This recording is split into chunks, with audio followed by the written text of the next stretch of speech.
Picture चालू करो बे।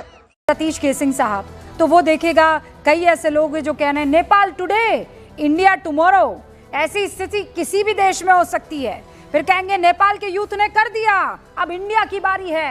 फिर नीचे लिखेंगे जय हिंद। ये कौन लोग हैं?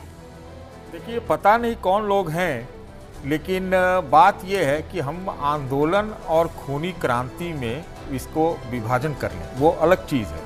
आंदोलन तो बराबर होता है, आंदोलन होना भी चाहिए लोकतंत्र के लिए।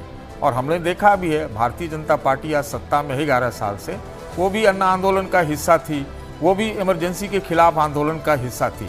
मुद्दा कुछ दूसरे हैं। पहला मुद्दा ये है कि सुप्रीम कोर्ट अगर नेपाल और बांग्लादेश की दुहाई देता है तो ऐसा क्यों ऐसा होता है, पहली चीज। दूसरा, वोट के सवाल पर अगर वोट का आधार जो है इस देश का आधार है, इतिहास का आधार है वोट, अगर उसके ऊपर कुछ सवाल खड़े होते हैं तो वो क्यों होते हैं?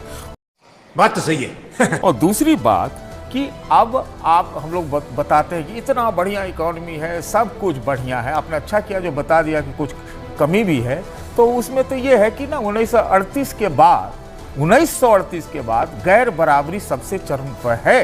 बेरोजगारी पर भी कहते हैं कि 45 सालों में सबसे ऊपर है। इन चीजों को हमें सुधारना पड़ेगा। तो इसके लिए क्या करें? इसके लिए करना क्या पड़ेगा? इसके लिए क्या करें? वो मैं बता देता हूं, के ट्वीट को रीट्वीट करें, जहां पर वो कह रही हैं वो बांग्लादेश में जो हुआ था उसके बाद कह रही हैं क्या प्रधानमंत्री के घर पे स्विमिंग पूल है? रीट्वीट करें, क्या करें? नहीं, आप वो नहीं करिए। स्थिति को सुधारने के लिए क्या किया जाए? हमारा आपका काम सिर्फ एक है कि चीजों को सामने रखें, कुछ चीजों को जो यहाँ पर कुरीतियां हैं, गड़बड़ियां हैं, कमियां हैं, उसके तरफ ध्यान दें और सबको मिलजुल के चले।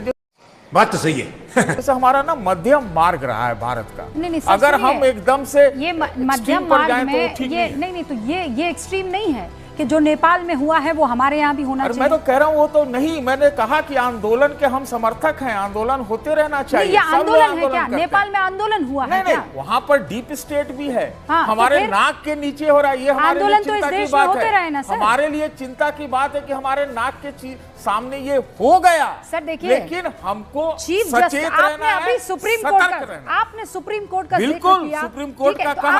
आपको पता है सुप्रीम कोर्ट की तरफ से टिप्पणी क्या हुई है? सीजेआई ने क्या कहा है? बीआर गवई ने चिंता व्यक्त करते हुए ये कहा है कि हमें अपने संविधान पर गर्व है। देखिए हमारे पड़ोसी देश में क्या हो रहा है। नेपाल में भी हमने हालात को देखा है, बांग्लादेश में भी इस तरह की स्थिति सामने आई है। तो संविधान में जो यकीन हम करता अपने है, संवैधानिक चीजों को मजबूत तो करें ना। संवैधानिक तरीके से आगे बढ़िए ना। पैदा ना होने दे, कहीं कोई भ्रांति पैदा ना होने दे, वही थोड़ा सेटिस्फाई करके रखें। भ्रांति पैदा ना होने दे निखिल जैन साहब।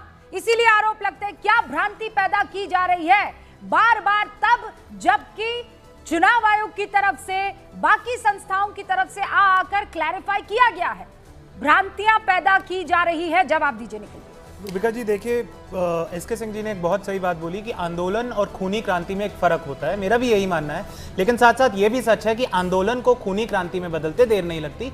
चाहे श्रीलंका हो, चाहे नेपाल हो, चाहे बांग्लादेश हो, तीनों में आंदोलन की तरह शुरू हुआ और खूनी क्रांति बन गई। जिस तरीके के विजुअल्स हमने देखे इन तीनों देशों से, वो दर्दनाक हैं। और वो साथ साथ मेरा मानना यह है, भारत जो इस क्षेत्र का सबसे मजबूत देश रहा है, उसकी कूटनीति, भारत की सरकार की कूटनीति की विफलता, भारत की सरकार की सुरक्षा नीति की विफलता दिखाता है कि किस तरीके से हम अपने पड़ोस में वो स्थिरता नहीं ला पा रहे हैं, किस तरीके से हमारे पड़ोस में अस्थिरता और अराजकता फैल रही है। हमें दिल्ली में बैठ के, इंडिया में बैठ के क्या ये लग रहा है कि जब नेपाल में की अस्थिरता में मोदी जी जाकर क्या कर ले, मुझे ये बताइए। मैं बताता हूं क्या कर सकते हैं। मैं केपी ओली की रिस्पांसिबिलिटी प्रधानमंत्री नरेंद्र मोदी ले ले। रूबिका जी, केपी ओली की रिस्पांसिबिलिटी प्रधानमंत्री नरेंद्र मोदी नहीं लेंगे, लेकिन हमारे रीजन में, साउथ एशियन रीजन में, India has always played a big brotherly role.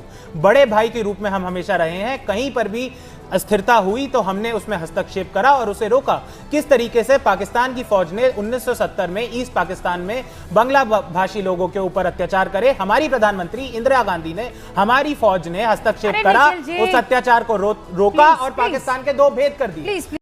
बात तो सही है। आपको जिस पार्टी का आप पक्ष रखते हैं उसी पार्टी के एक प्रवक्ता हैं, उस प्रवक्ता का एक ट्वीट आपको पढ़ के सुनाती हूँ। विंग कमांडर अनुमा आचार्य रिटायर्ड हो चुकी हैं, पर वो ट्विटर पर लिखती हैं एक फोटो को, किसी चैनल की वो तस्वीर है जिसमें लिखा है नेपाल के वित्त मंत्री को सड़क पर दौड़ा दौड़ा कर पीटा गया। मैडम उसके ऊपर रिकॉर्ड करके लिखती है, ऐसे ही सोचने में आया कि साड़ी में दौड़ना मुश्किल हो सकता है। What is this? क्या है सर ये? Whatever this is, No, first you tell me what is this? Sari में दौड़ना मुश्किल हो सकता है। नेपाल के वित्त मंत्री को दौड़ा दौड़ा कर पीटा गया, ख्याल आ रहा है। What does that mean? Rubika जी, जिस प्रवक्ता की आप बात कर रही हैं वो वायुसेना में देश की सेना को सेवा दे चुकी है। अरे मैं उनके वायुसेना में सेवा की बात नहीं कर रही हूँ। मैं ट्विटर पर जो बात उन्होंने लिखी है उस पर नहीं करना चाहता। रूबिका जी, आप कहिए ना कि ये शर्मनाक है। नहीं, किस तरफ इशारा है? शर्मनाक मैं बताता हूँ। कौन वित्त मंत्री साड़ी पहनता है? क्या है? क्या बात कर रहे हैं? शर्मनाक ये है निखिल जी, कि देश के नेता प्रतिपक्ष ने नहीं, आप लोगों की सरकार नहीं है, इसका मतलब ये नहीं है कि आप कुछ भी करने पहले लगेंगे। बात पूरी करने दीजिए। ये क्या है? देश की सरकार नहीं बोलने देती विपक्ष को, कम से कम मीडिया तो बोलने दे। अरे मैं बोलने दूंगी, इस पर जवाब तो दीजिए ना मुझे। आप चाहते हैं मोदी केपी ओली के रूबिका जी, आपको बात पोजीशन तो में चला पूरी जाए। करने देनी पड़ेगी ना। अगर आप पैनल पे बुला के मेरे से एक सवाल पूछ रही हैं, सर सवाल का मैं जवाब आपको दे बात दीजिए। पूरी करने दूंगी, लेकिन मैडम, मेरे सवाल का जवाब दीजिए ना। भागिए मत सवाल इधर का से जवाब दे रहा हूँ। अब जब एक जवाब और देने आपको लगूं, जो आप भी गोल सवाल पोस्ट बदल पूछना दें, है, दूसरा सवाल पूछ लें। आपको काउंटर क्वेश्चन करना है। वो बैठे वहां के शर्मा, भारतीय जनता पार्टी के प्रवक्ता, आप कीजिएगा, लेकिन उससे पहले मेरे सवाल का आप जवाब दे दीजिए। नहीं, मैं आपके सवाल का ही जवाब दे रहा हूं कि किस तरीके से आपने एक मुद्दा उठाया कि चुनाव आयोग पे सवाल उठाए गए कांग्रेस पार्टी द्वारा और विपक्ष द्वारा। क्यों सवाल नहीं उठाने चाहिए एक लोकतांत्रिक संस्था पे जो लोकतांत्रिक मूल्यों से ना जुड़े, लेकिन एक पार्टी का केवल पक्ष ले। 7 अगस्त को देश के नेता प्रतिपक्ष ने प्रेस कॉन्फ्रेंस करी, पूरी मीडिया, पूरी दुनिया के सामने सबूत रखे कि किस तरीके से एक लोकसभा के एक असेंबली क्षेत्र में धांधलेबाजी हो रही है, और इलेक्शन कमीशन ने उस पर कोई एक्शन नहीं लिया। जजमेंट में, ऑर्डर में क्लियरली लिखा हुआ है, our order has nothing, speaks nothing on the merits of the allegations themselves. उन्होंने कहा है कि हम कोई टिप्पणी आरोपों पे नहीं कर रहे हैं, हम केवल इस याचिकाकर्ता की याचिका को खारिज कर रहे हैं, क्योंकि ढंग से याचिका दायर नहीं करी गई। For all you know, BJP ने करी है। पूरी जिंदगी निकाल दीजिए, 99 आए तो नैतिक जीत, वहां वीपी ना चुना जाए तो नैतिक जीत, खारिज हो जाए सुप्रीम कोर्ट में आपकी ये पूरी की पूरी हाई कोर्ट में किसी और याचिका है तो भी आपकी नैतिक जीत। किसी और, खुश रहिए सर इस नैतिक जीत में। मैडम, एक गैर कंक्लूजन है कि आपकी ये पेटिशन, आपकी ये याचिका खारिज हो गई है। कांग्रेस की नहीं है, विपक्ष की नहीं है, जिसकी भी है। अरे बीजेपी की होगी, for all we know BJP की होगी। जिस तरीके के उल्टे सीधे गेम मोदी जी और अमित शाह खेलते आए हैं पिछले 40 साल से। कहा देश के किसी भी सांसद को बाहर जाने से पहले ना स्पीकर की परमिशन लेनी होती है, इंटीमेशन देनी होती है। क्या प्रधानमंत्री जी ने जब बिना बताए अफगानिस्तान से अपना प्लेन पाकिस्तान में उतरवा दिया था पाकिस्तान के प्रधानमंत्री के साथ बिरयानी खाने के लिए? ये झूठ है, झूठ है, झूठ है।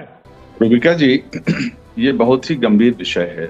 जो कुछ हमारे पास पड़ोस में हो रहा है, जो कुछ श्रीलंका में हुआ, जो कुछ बांग्लादेश में हुआ, जो आज नेपाल में हो रहा है, जाहिर है कि चिंता का विषय हमारे लिए है, हमारे देश के लिए चिंता का विषय है। हम चारों तरफ से इन्हीं देशों से घिरे हुए हैं।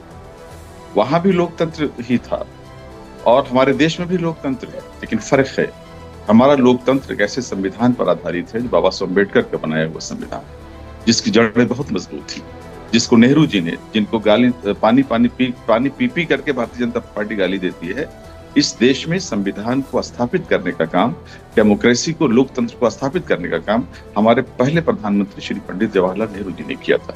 और जाहिर है कि हमारी जड़ें बहुत मजबूत हैं हमारे लोकतंत्र की। हम नेपाल नहीं है, हम बांग्लादेश नहीं है, हम श्रीलंका नहीं है। हम जानते हैं कि डेमोक्रेसी क्या होती है और डेमोक्रेसी में जनता के अधिकार क्या होते हैं। लेकिन चिंता का विषय इसलिए है कि सरकारें अगर सरकारें लोकतांत्रिक मूल्यों का हनन करेंगी, जनता के लोकतांत्रिक अधिकारों का हनन करेंगी, तो जाहिर है कि जनता में आक्रोश होगा और जनता अपने आक्रोश को लेकर सड़कों पर उतरेगी। अच्छा, यही नहीं, अभी और सुनिए। हम एक शांतिपूर्ण क्या जनता के कौन से अधिकार का हनन कर दिया है, मुझे गिनवाइए जरा। ये एफआईआर क्या है? जनता का एक संवैधानिक अधिकार, वोट डालने का अधिकार है। कुछ भी बोलेंगे प्रोफेसर साहब, एसआईआर क्या है? ये अधिकार का हनन है। सुप्रीम कोर्ट ने कहा है कि एसआईआर होना चाहिए। सुप्रीम कोर्ट अफवाह मत फैलाइए। आप रूबिका जी ये बताइए, प्रोफेसर पाशा, भ्रांति मत फैलाइए। आप बिना आधार कार्ड के पासपोर्ट बनवा सकती हैं?